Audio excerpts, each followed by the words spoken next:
Chair now calls up the last bill of the markup, H.R. 3522, and asks the clerk to report. H.R. 3522 to authorize health insurance issuers to continue to offer for sale current group health insurance coverage in satisfaction of the minimum essential health insurance coverage requirement and for other purposes. Without objection, the first reading of the bill is dispensed with, and the bill will be open for amendment at any point. So ordered. Are there any amendments to the bill? Seeing none. Oh, I have no. Just strike the last word. Gentleman from California is recognized for 5 minutes. Thank you, Mr. Chairman. Republicans have long claimed that the ACA would destroy millions of jobs and would cause tens of millions of Americans to lose their employer coverage. Here's what has actually happened. Since the law was enacted, businesses have added nearly 10 million jobs, and in just the past few months, more than 10 million people who were previously uninsured have gained health insurance coverage. And yet my Republican colleagues still insist the ACA is creating calamity in employer-sponsored health insurance. That is where H.R. 3352 comes in. The legislation that's before us would allow insurance companies to discriminate against small businesses if they have an older workforce, more women in their workforce, or if any of their employees or their children have pre-existing health conditions. Under the legislation, these small businesses would face higher premiums and would continue to see their premiums spike year to year if an employee had an accident, developed a chronic health condition, or had a complicated pregnancies. Republicans are claiming that this is just an effort to help people keep the coverage they have. But let's be clear. If your insurance starts covering your child to the age of 26, you are not losing your old coverage. Your coverage is simply getting better. If your insurance starts covering preventive services like annual physicals and vaccinations and cancer screening for free, that's not losing your old coverage. That is a sign that your coverage is getting better. But that is not what the Republicans are arguing. They're arguing something for which there is no evidence. Employers are dropping coverage en masse, they say. So Republicans are left to claim people are losing their coverage when their coverage is actually getting better. That's misleading, and that's why I oppose this bill. We ought to let the ACA go fully into effect and not leave these policies that are not fully covering them in place. So I urge opposition to the bill and yield my time back. Gentleman yields back. Chair would recognize the gentleman from Louisiana, Mr. Cassidy. Dr. Cassidy. Thank you. Well, first, let's put a point on it. The President and the supporters of Obamacare promised numerous times that if you like your health care plan, you can keep it. It was unequivocal, and this unequivocal promise was apparently necessary, they thought, to pass Obamacare on one of the slimmest, most partisan votes in congressional history. But it was clear to anyone who actually read the bill that the promise was false and it would be a major disruption in people's health care plans. And we now know it was a false problem. For example, 93,000 people in Louisiana have lost their health care plan due to Obamacare. Now, the President has acknowledged this was a false promise. When asked in an interview about those who had their health coverage canceled due to Obamacare, he goes, well, I'm sorry they're finding themselves in this situation based upon assurances they got from me. And Mr. Chairman, I have an article to this effect that I'll submit for the record. Yet even after the acknowledgement of the President, congressional supporters continue to defend the promise. For example, when asked about the President's apology, Ms. Pelosi said he is gracious, he's taken responsibility, but that doesn't mean there was anything in the law that said that what you had before 2010, you couldn't keep it. Now, Mr. Chairman, I have another article I'll submit for that. Now, this is after millions of Americans, and I laugh kind of grimly, had their health care coverage canceled because of Obamacare. Now, by the way, as Mr. Waxman brings up, extols the benefits of this, you know the shop exchanges in 18 states will have only one offering. Only in 18 states there will only be one plan that you can take or leave. Recent reports that the average increases in the small group market will be 11%, in some states 10 times that much. Forbes recently reported that in Washington State, the increase for small businesses was going to be 588%. Wow. Man, we've done them a favor, huh? Pennsylvania is going to be 66%, California 37%. Now, a similar bill was introduced by Chairman Upton for the individual market and received 44 votes from Democrats. There are some, I think, who are less interested in protecting the signature legislation of President Obama and more interested in actually protecting American workers getting hammered by premium increases. My legislation, the Employee Health Care Protection Act, is meant to do one thing: provide relief to American workers and ensure that the American people can keep the health care plans they like. If supporters of this law really believe in keeping their word to the American people, they should support this legislation. It'll allow millions of Americans to keep the health care plan they like. If they don't like it, they can go onto the exchange. We don't have to kind of benignly say that you are better off with what we're telling you you're better off with. Let them choose. And if they like to have the plan that's on the shop exchange, the one plan in some cases, they can join it. And if they choose not, they can stay with the plan that they do. For whatever reason, I think giving the American people the power of choice and keeping promises made is a better alternative. Mr. Chairman, I yield back. Gentleman yields back. Gentleman from New Jersey. You know, I listened to the sponsor, and I do respect him, but I just don't understand this theory about wanting to have the freedom to choose a lousy plan. I just don't get it. I had this conversation once with Ms. Fox at the Rules Committee, where she told me that she had a constituent who wanted to keep their plan, and I asked what the plan was, and it was you paid $50 a month, and you got no hospitalization. And I said to her, I said, you know, what good is an insurance plan if it doesn't cover hospitalization? Because my whole, you know, most people when they're looking for health insurance want to at least provide coverage for hospitalization so they don't spend $100,000 or $200,000 when they have to go to the hospital. But the gentleman and the GOP continue this charade that somehow freedom means the freedom to have a lousy health plan that doesn't even include hospitalization. And people buy these $50 plans and don't realize that they don't include hospitalization. And that's what the gentleman is continuing here. I know that was the individual market. He's talking about the small group market. But it's the same thing. The Republicans are claiming that H.R. 3352 was essential so that people can keep the plans they had and they liked in 2013. But let's get the facts straight. When the law passed, employers and health insurers had the option to grandfather their coverage. They could keep that coverage the same, and it would not have to comply with the new ACA reforms. They could even raise premiums and cost sharing and still stay grandfathered. For plans that did not grandfather, a host of important new consumer protections went into place that are very important. Plans had to limit their profits and overhead to 20% of the premiums they collect. Plans had to offer free preventive care and get rid of lifetime limits on coverage. In November of 2013, the President announced that individuals and small businesses who were not yet ready to transition into these new, more fair, secure health coverage guaranteed by the ACA could remain in their existing plans for another year. And then in March of this year, the President extended that policy so that individuals and small businesses could keep their plans into 2016. But this bill would allow those 2013 plans to stay on the market forever. And people who didn't even have those plans could now buy into them. And that means consumers don't get the new protections that went into effect this year. I don't see how that's good policy. Just repeating, you know, that you should be able to have the freedom to keep these lousy plans is not what we should be talking about here. We should be talking about how we provide good coverage for the average American.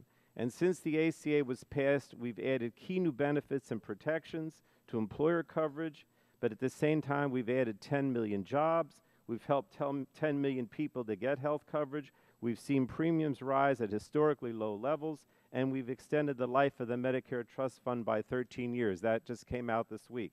This is amazing progress, and we shouldn't turn back just because someone thinks that I should have the freedom to buy a lousy health plan that may not even include hospitalization. I don't think that's the freedom or the choice that the framers intended. We're supposed to be acting for the public good here, in my opinion. I would yield, yes. I also want to point out that when people make this choice to stay on a plan that doesn't have the protections of the ACA because they think they won't get sick, they're taken out of the pool of the insurance group that would be paying for everybody else in the marketplace. And that means we're continuing to segment the market and shifting the costs onto other people. So thank you for yielding. Thank you. I would yield back.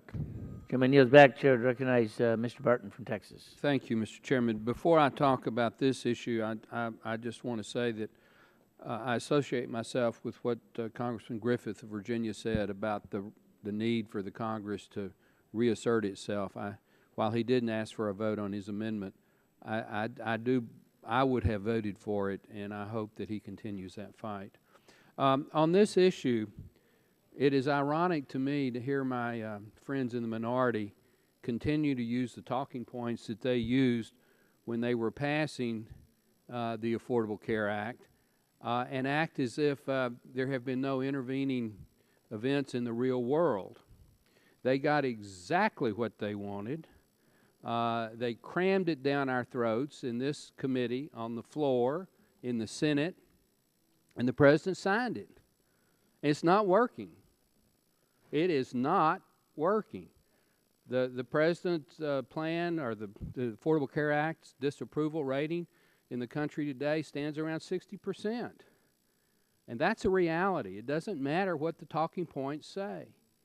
And the bill before us gives people a real choice. Now, I will agree with Mr. Pallone and Mr. Waxman that some of the older plans are not as extensive and they don't offer as much coverage. And I don't know how you define good, but perhaps they're not as good as the mandates in the Affordable Care Act. But they do have one advantage. They are affordable. And some people prefer less coverage rather than more coverage. And why should we prevent that from happening? You know, just because liberal ideology says you have to accept this as the best coverage doesn't mean that it is. I get letters every day in my congressional office from people who signed up for Obamacare and now they can't afford it, or it's not available, or there is some problem with it. So don't let the perfect be the enemy of the possible.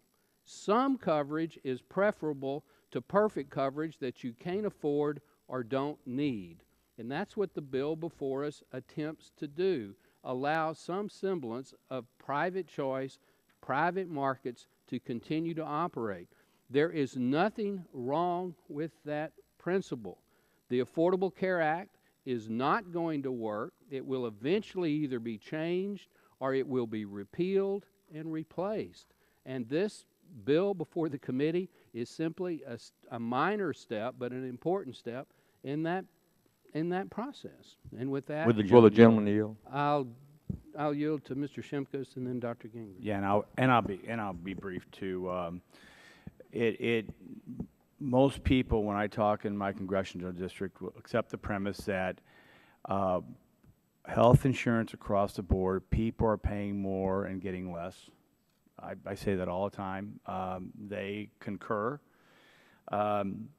Co-pays are up, premiums are up, and when you have a perfect policy and people go to the hospital and they can't pay the co-pay, then the hospital has uncompensated care, which they were promised they wouldn't have to have, because they can't even meet the minimum payments required under these new perfect plans. So it's really kind of speaking to Joe's debate. And this is just a basic difference between the ideologies of the two parties. We believe in the power of the individual and having choice. The health care law was a perfect example of government knowing best and depriving individuals from the freedom of choice to make their own decisions and let them be held accountable. And with that, I want to thank you for your time. 48 seconds to Dr. Gingrich. Well, I thank the gentleman for yielding. You know, I've heard a member on the Democratic side say just a few seconds ago that he can't believe that Republicans are defending the right of an individual to buy a lousy plan. You know, years ago I bought a Ford Maverick, and everybody told me it was a lousy car.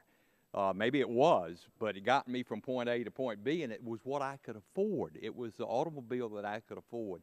And that's kind of following on to what Representative Barton said. I mean, that's what America's all about, our rights to choose. And I'm so surprised that our colleagues on the other side of the aisle think that a one-size-fits-all, whether you can afford it or not, is a way to go dictated by the federal government. No, an individual ought to have the right to buy a lousy plan. I don't think they are lousy plans. I think they're good plans, and I yield back. Gentleman's time has expired. The chair would recognize the gentlelady from California, Ms. Eshoo. Thank you, Mr. Chairman. I move to strike the last word. I don't know how many of you recall years ago on Saturday Night Live, there was a segment entitled The Whiners. And, you know, they sat on the sofa and all they did was whine. They were a broken record. And I can't help but think of that segment of Saturday Night Live. You know, the first rhetorical question that I would raise is, what do you have on the table? What plan have you come up with for the American people that would end the discrimination that we ended in the Affordable Care Act and all of the benefits that have come with it? It's a broken record. It's a broken record on your side. And it really, again, all of a sudden, I can picture and hear that segment on Saturday Night Live. You hate the health plan, the person that signed it into law, and it's been a constant drumbeat. And now you're suing the president for making an adjustment. I mean, go figure. With taxpayer dollars, I might add. All of those that beat their chest about being fiscally responsible. Now, I think that these benefits that come in the package as a result of reforming the insurance industry, people care a great deal about that. People getting sick and then being dropped, you think that that's a good policy?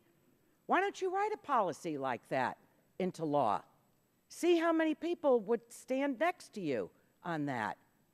There's a portion of the ACA that I learned about years ago introducing legislation in the mid-90s. And I learned this from the disabilities community. They would reach the cap, the ceiling, the limit on their health plan. And then, guess what? Go fishing. You have nothing because you've reached that ceiling. And reintroduce that legislation, one Congress after another, and then it finally made its way into the ACA. These are things that people care about. They didn't have choice before because they were discriminated against. So where is your plan? It's either your plan is no plan. Your plan is whining. Your plan is suing the president and using taxpayer dollars. Now, come on. You know, we're passing some good legislation out of the committee today, and you know what? This committee is just too important to be taking up what the whiners did on Saturday Night Live years ago. So this is, if you want to talk about a lousy plan, this one is the one that's before us. I'm sorry to say that, but it is. And it's unfair to the American people. And you pull a veil over it and do a dance and say, this is attractive. Come on down. Except any reform that we passed to protect the American people against what the insurance companies were doing is stripped out of it all over again.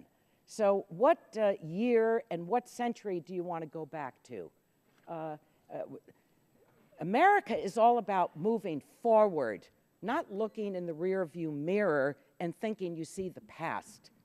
What you have on the table here is part of the past. You want to stick with that, stick with it. But I don't think the American people are with you on this at all. I really don't.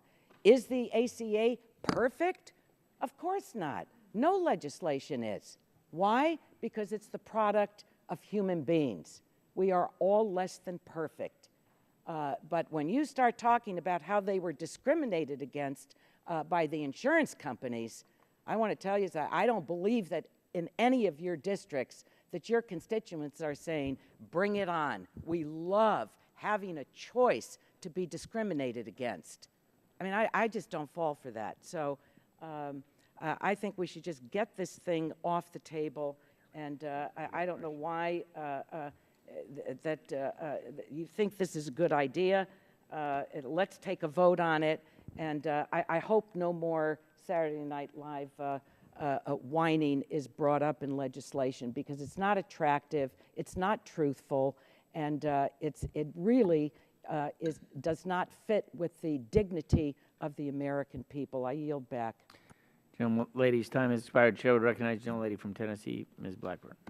Thank you so much, Mr. Chairman. I am enjoying this debate that we are having this morning. You know, I think that the gentlelady from California and the colleagues on our left may appreciate knowing Gallup did a poll in May. Ask the American people that were surveyed, what's the biggest problem with the federal government? What's your greatest fear of what is wrong with our country? What do you think is wrong? Over 75% of the people surveyed said that the biggest fear they have about what's going on in this country is that big government, taking too much of their freedom, interfering with their lives. And guess what? 56% of all Democrats that were surveyed said big government is the biggest problem we have. Why do they feel this way? It's because, primarily, the impact of the Affordable Care Act, or PPACA, or Obamacare, whatever you want to call it, and it is reaching in, it is taking their freedom, it is taking away choice, it is taking away options, and it is saying, you must do this and handle your health care, which is a personal matter, in this way because the federal government says you're going to do it this way.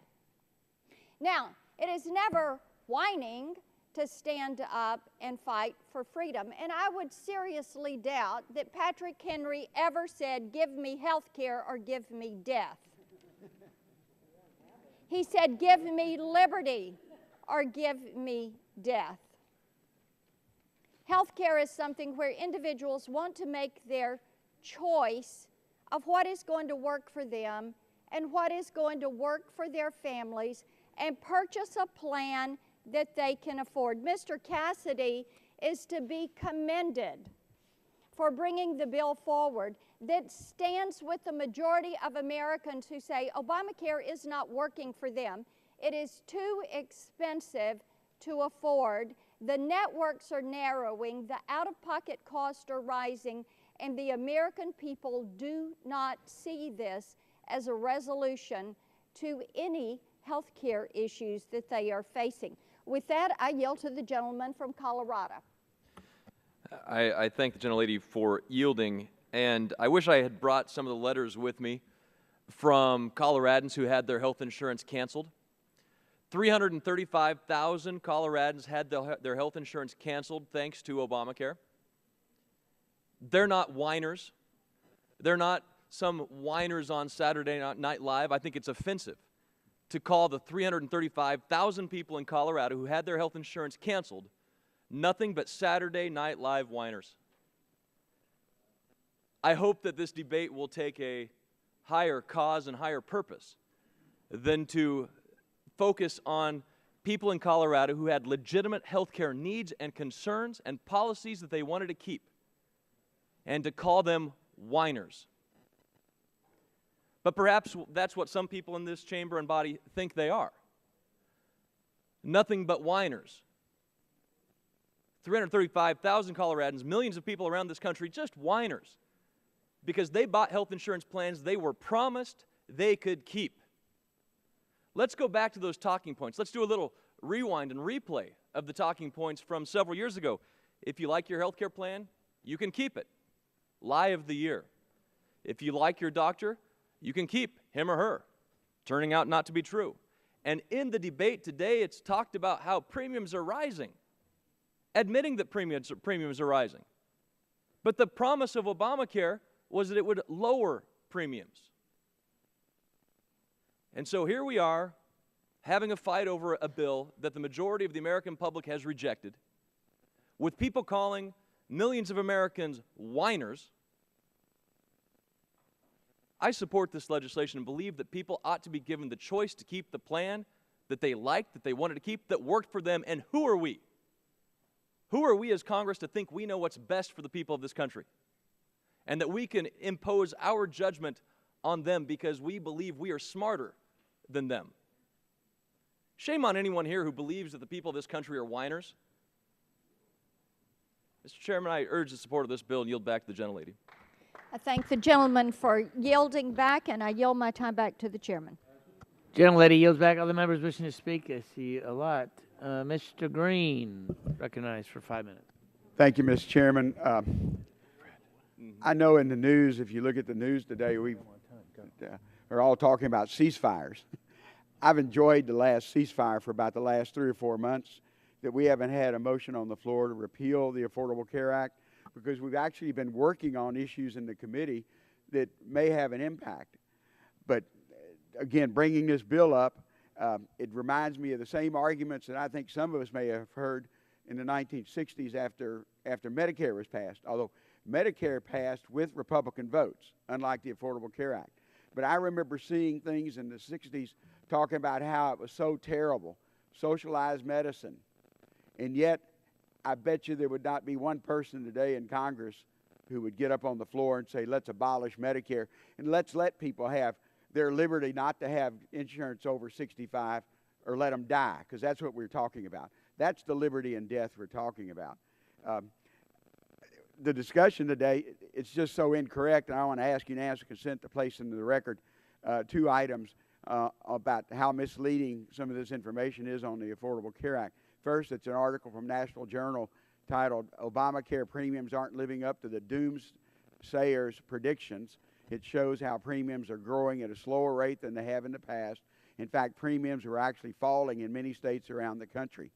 The second document is issue brief from the Department of Health and Human Services showing the actual premium people in marketplace plans pay only $82 a month.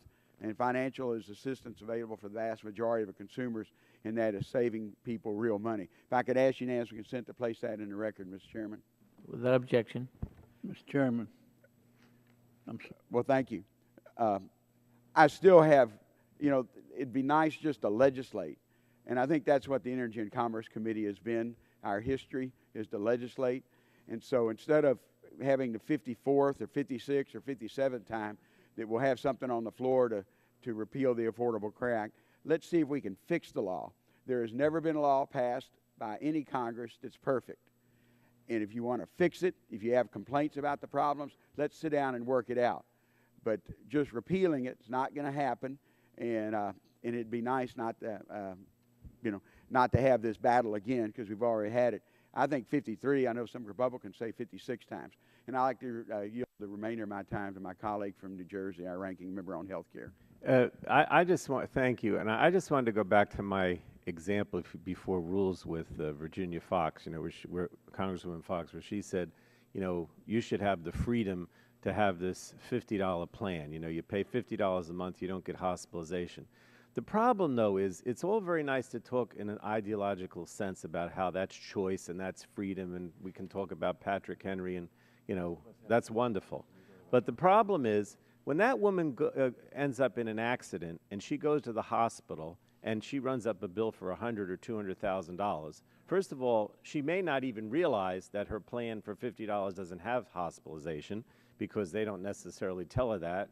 And then the other thing is that $100,000 or $200,000 ends up being passed on to everybody else. So you may think of this in this ideological sense of how wonderful it is to have the freedom to have a lousy plan, but a lot of people don't even realize that that's what they're buying. And the consequences for the healthcare system and for everybody else is that their freedom becomes our responsibility. And I don't see how that's fair or how that's good policy. I yield back to Mr. Green. I don't know if anybody else wants your time. Anyone? Okay. I yield to my colleague from Maryland. Yeah, I the just remainder of my want time. to pick up on Ranking Member Palome's observation, because to be logically consistent in arguing that you should be able to buy a quote bad plan or lousy plan that allows you to show up in the emergency room and be covered, you'd have to enforce basically a restriction against those people that they cannot use the emergency room. That's the only way it makes sense to say that somebody should have the liberty and freedom to choose a bad plan. Fine if they want to do that, but then you have to make sure they're not going to come consume resources that affect everybody else. Thank God we live in a country where we're not going to leave somebody in the gutter outside of the emergency room. We're going to bring them in, we're going to give them that coverage, and we're going to find a way to pay for it. But that's the reason that we need to have insurance in place broadly across the country so that those kinds of costs are covered. And so it's fine to take that position, but if you're going to take that position, be logically consistent about it, which you haven't been, and I yield back. Gentleman's time has expired. Other members wishing to speak on the amendment? Dr. Murphy. I think I move to strike the last word. I'm not sure how many members of this committee were here when we dealt with the Affordable Care Act, but I do remember that I think we had some 30 different amendments to the bill offered on this side of the aisle. And I also found that even those that happened to make it to the bill, they all managed to disappear on the way to the floor. And the bill, the final law had to be passed on Christmas Eve. So if it was so good, it still brings up the question of why there was not the bipartisan work there before, which simply pushed through. But I do want to deal with a number of facts and one of the reasons why this bill and this amendment are before us. We were promised that we would deal with the high number of ER visits, and they would be down. Actually, indications are they are not down. On our hearings and oversight and investigation subcommittee, when it was brought up that the costs were going up of plans, there was immediate denial. Plans have gone up in cost when you look at the deductibles and copays. The people of Pennsylvania have told me repeatedly that when they have a $6,000 deductible for an individual or $12,000 for a family, they cannot afford it. Not only does this affect follow-up appointments with primary care physicians, this also has greatly affected psychological and psychiatric care when people can't afford the care. They put it off. And that sort of thing is not acceptable in that area of mental health. We also had hearings that the website would work. And on that, that was dismissed as insignificant. Well, it would cost $1 billion. You could provide a lot of health care to people for that amount of money. It was dismissed as that maybe it's just the cost of doing business. We're also told that businesses would not cut insurance, but businesses have cut insurance. Businesses have also kept the number of employees under 50 because they feel if they increase over 50, they can no longer afford it. We were told the reason we had to pass this law was that 45 million Americans were without insurance. And now we celebrate when 9 million Americans have signed up. By any measures, that's not good math. What is still lacking here is the issue of moving forward on reforming the system. To simply say that we ought to be offering some amendments and other changes is not appropriate because we have offered several bills. And like 300 plus other bills, they lie in the Senate because the majority leader there, I assume, does not want to bring up any vote for senators to vote on the health care bill before their election. Because he knows a lot of people don't want to run on the Affordable Care Act because they know how unpopular it is with their constituents. I hope someday this committee can work together to reform this health care system in a way that's really reformed. I think we still have serious problems with the affordability and the access to care, because that which you cannot afford is still not care. Not just the premiums, but the deductibles and copays are still awful. And if there's any other member that wants my time, I'll yield to them. Otherwise, I'll yield. I'd like a half a minute of it. let's get on with this. We're called a broken record.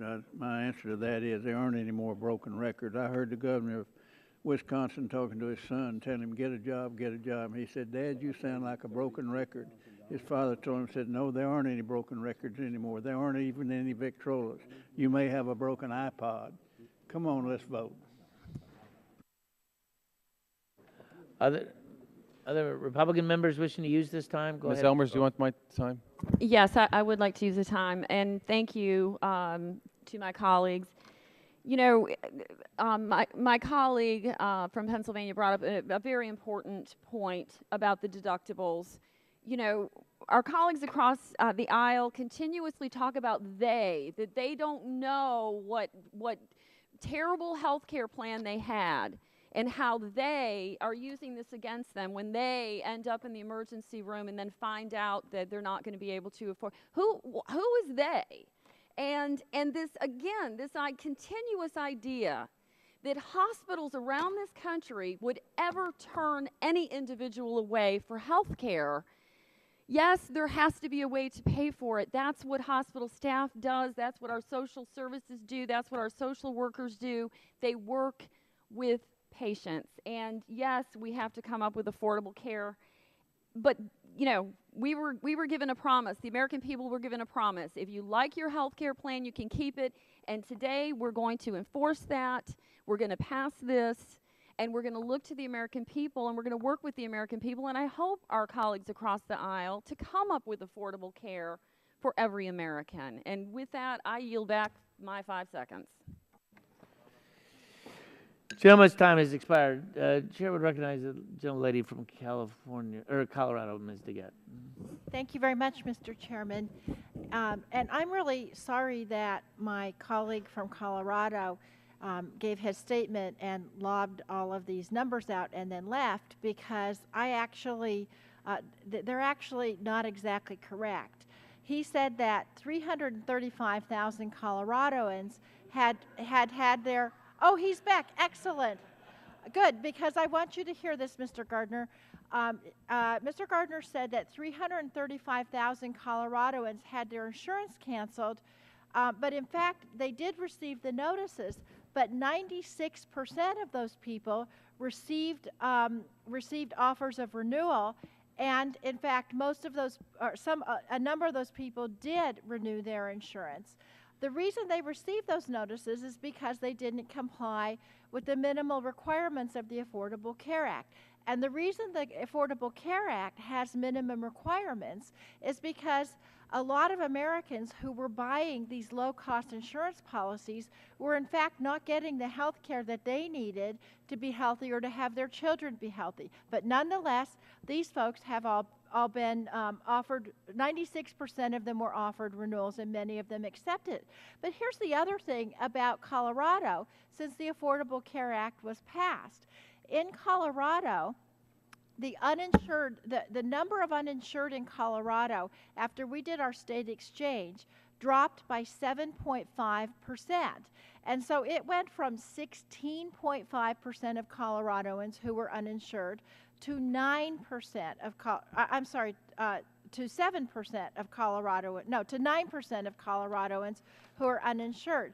And the other thing that happened was people are finding that their insurance rates have either stayed the same or only gone up a little or gone down. In other words, the cost curve is starting to bend, and most people have better insurance than they had before. And so actually, the program is working for most Coloradoans. Nationally, what we have seen is we've seen 10 million more Americans enrolled in health insurance, and the insurance rates have dropped by quite a bit nationally, and we're going to see even more of that. But I want to end what I'm saying in talking about my friend Selena, who I went to visit last weekend. Selena is self-employed. She's 63 years old. She was able to get insurance on the exchange at a cheap rate because she's self-employed, and she went in for a routine mammogram where they found something. She was able to have early detection, early surgery, And I went over to visit at her house last week, and she said to me, Diana, I want you to call Mr. Obama, and I want you to thank him because I probably wouldn't be alive here today if it weren't for Obamacare. I want to yield the balance of my time now to Ms. Capps. Thank you. And I want to agree with my colleague from Texas in that there is no bill that's perfect. But one of the things I did was to support extending people's existing plans last year. The truth is, however, that the Affordable Care Act, as we know in California, it's called Covered California, is an important step to fixing our broken healthcare system. There are fixes we need to make in terms to improve it. This bill certainly doesn't do that. It doesn't mean consumers can definitely keep their old care, old plan. It just gives insurance companies an exemption from their responsibility to their constituents or their consumers. It gives them all the power. We're going right back to the old way, giving them all the power, and in so doing, taking that power of choice and reliability away from consumers. I can't support this legislation.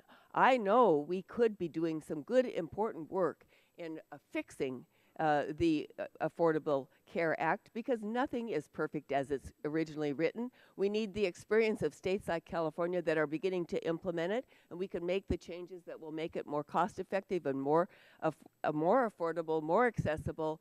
But by repealing it, which in disguise this legislation is doing yet another time, we are just going back to the same old, as was said earlier, broken record. So I want to yield the balance of my time. Thank you. And I yield back. Generally yields back. Other members wishing to speak on the, Mr. Olson is recognized. Strike. I thank the chair. I yield the balance of my time. My friend from Louisiana, Mr. Cassidy. Thank you for allowing me this. I am struck at the smirks when Ms. Issues speaks of whiners. The smirks of people who clearly are insensitive to the burden this law has placed upon many Americans. Here is a study showing that for women, 2013 to 14, average premium increases of 41%. Going up as high of 41% with different age ranges having 18, 28, and 37. If you're one of those folks who's lower income, not on a subsidy, and someone in Congress is calling you a whiner and smirking over the inside joke, I cannot believe that. Secondly, Mr. Green, you mentioned National Journal. Unfortunately, that article is a little old. Here, I submitted for the record this, which shows that health care premiums skyrocketing, not according to Price Waterhouse, which did that study, but to insurance brokers. In Delaware, up to 100%. California, 53%. So I've submitted this for the record, but now I'll submit something that came out on the record today, because we just heard about how wonderful Cover California is doing. In 2014, consumers purchasing individual policies, granted it's individual, pay between 22 and 88% more for health insurance than they did last year. You're a family not on a subsidy paying over 10 to 15% of your income for insurance, and people are smirking in Congress calling you a whiner. And as regards the superiority of these policies relative to that which is in the free market, I'll submit this for the record. Kansas Town employees loses health care coverage due to Obamacare, more expensive, less generous, and Blue Cross Blue Shield said they wouldn't cover anyone unless they worked more than 30 hours. Therefore, part-time employees now lose their health coverage. This is the superiority of the exchange. Now, again, as to the Shangri-La of how wonderful Obamacare is, here's another article from National Journal. Is Obamacare living up to its pre-existing conditions promise? And the reality is no. The reality is that under the law as written in Florida, HIV patients are not getting the therapy that they wish because they've been priced out. Now, I'm a little curious. Mr. Pallone thinks it's quite all right for the president by executive order to override statute and delay implementation. But when we attempt by statute to do the same thing the president does by executive order, it becomes unfortunately untenable. I wish you had entered your amendment protecting the prerogative of Congress, Mr. Griffith. I also would have voted for it. Now, I can understand why folks on the other side of the aisle are defensive. In 2009, I wasn't on the committee then, but here's something for the record. 32 Democrats voted to kill a GOP amendment that explicitly allowed people to keep their current health care plans. Explicitly allowed. It was voted against. I guess we don't care about whiners. And lastly, for the effect upon the on the job market. As it turns out, there's 10,000 more jobs, but there's not 10,000 more people working, 10 million more people working. I've been looking at this, and the low-income worker has, and it's statistical, I can provide it for you, has had her hours decrease from 40 to 30 and is having to take second jobs. There's 10 million more jobs, but not 10 million more workers, and that has disproportionately affected the lowest quintile of workers. I can provide all that documentation. We are pounding the American people with this law, but folks up here smirk, calling them whiners. Well, I stand firmly on the side of those American people who are now insurance poor to fulfill a vision of another party that doesn't think they are smart enough to know the policy they should have. And just let's do away with one more red herring. This has nothing to do with having policies canceled. There's still an open enrollment period. If you don't like your policy, you can go into another. There's nothing to prevent people from learning. But if they're 55 years old, they may choose not to buy obstetrical benefits. And if they have 18-year-old children, they may choose not to have pediatric dentistry, which is they are now being forced to pay for. Now, again, I stand with the whiners. I stand against those who smirk about them. I yield back. Gentleman's time has expired. Other members wishing to speak on the amendment? Seeing none. No vote. I think, Mr. Dingle, would you like to strike the last word, Mr. Dingle? Gentleman from Michigan is recognized. There was a fellow in baseball who one time said, "Deja vu all over again." And by golly, that's where we are right now. I'm going to express my affection and respect for my colleagues on the Republican side, but I do think it would be nice if they would recognize that ACA is now the law of the land. It's working. Senior citizens just saved $11 billion on health care and on Medicare, and on medicines. That was a remarkable event. And all of the other problems that we used to have about seeing to it that people got the health care they needed are in large part being addressed under this legislation. Is it perfect? No.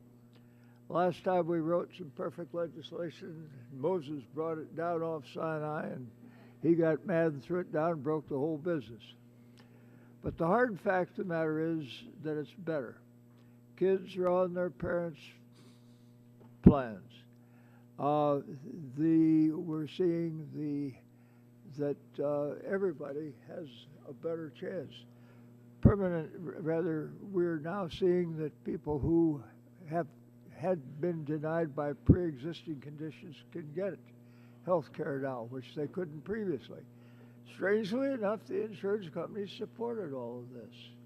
Remarkable event. And they thought it made a pretty good idea. They also are making money providing insurance rather than playing games by trying to evade legitimate costs and things of that kind. If you look, you'll find that where people have a chance to know what is happening to them, they're finding this is a pretty good thing from the standpoint of their personal economic views. You know, my Republican friends... Mr. Chairman, could we have order in the committee? I can't quite hear because of the discussion. Gentleman's correct. When I was a small boy, I remember my Republican friends spent huge amounts of time attacking Social Security.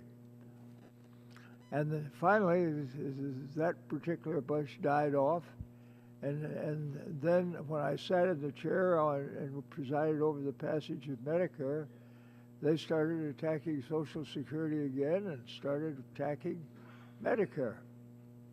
And we finally got Medicare to the point where now people are saying, don't let the government get its hands on my Medicare.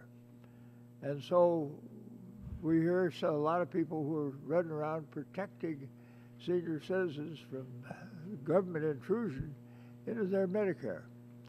Now we have this legislation, and we invited our Republican colleagues to join us in the consideration of the legislation. Couldn't get a peep out of them. They wouldn't come in, they wouldn't help, they wouldn't have a thing to do with what it is we're doing. Would the gentleman yield?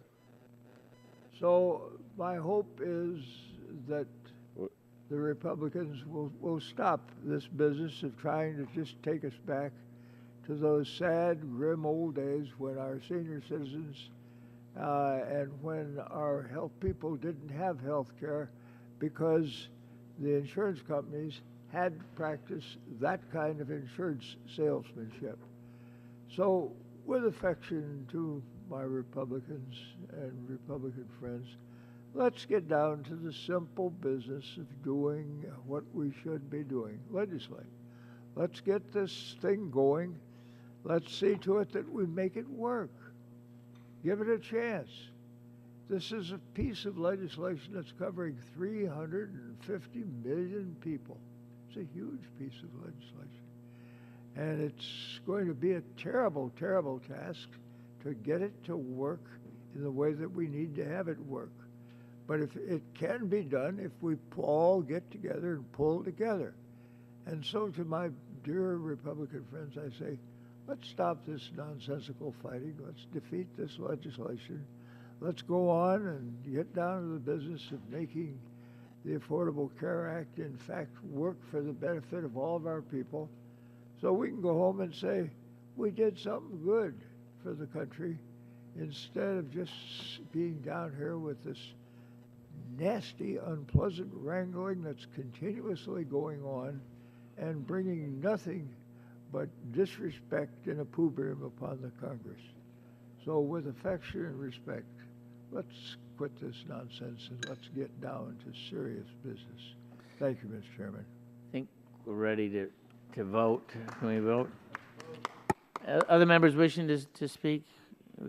Well, if you're gonna, all right, I yield to the gentleman from Colorado. Mr. Chairman, strike the last word. I think I did misstate the numbers from Colorado. There were 335,000 cancellations, but since March, there's been an additional 2,300 plus cancellations. So actually the number is now 237,000 people in Colorado who've had their health insurance canceled as a result of Obamacare. These policies were indeed canceled.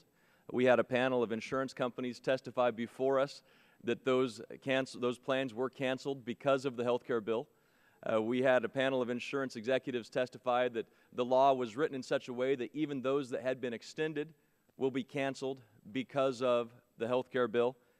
And to talk about what's happening in Colorado, remember the promises, the three primary promises that were made of Obamacare. And most people who voted for the bill probably said the same thing. The three primary promises of Obamacare.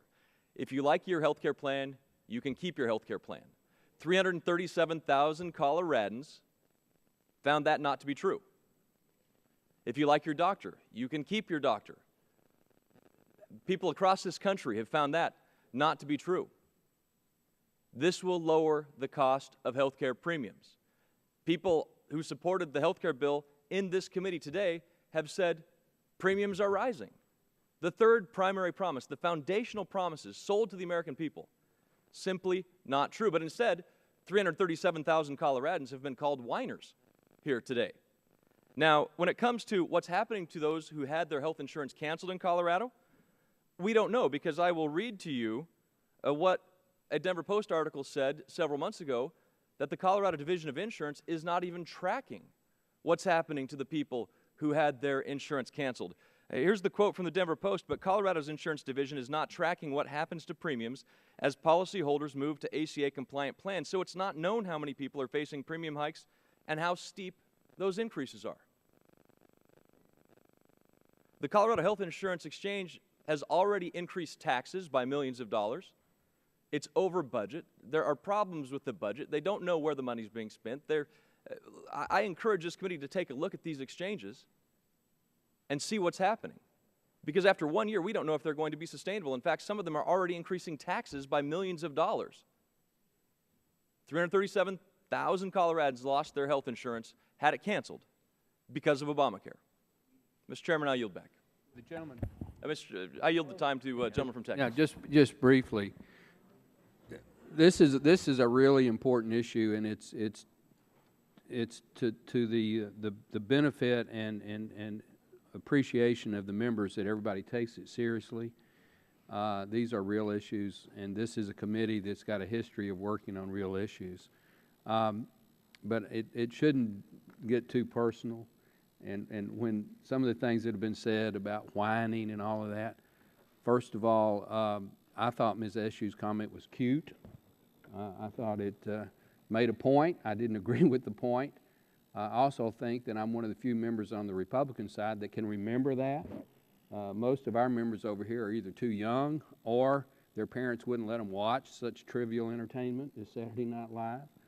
So I hope, in the spirit of what Mr. Dingell was talking about, and certainly in the spirit that Chairman Upton wants, that we talk about these issues, but in a friendly, non-personal way, because whatever side you're on this debate today, this committee will be involved when we make changes to the Affordable Care Act, and those changes will be made, and they need to be made in a legislative way.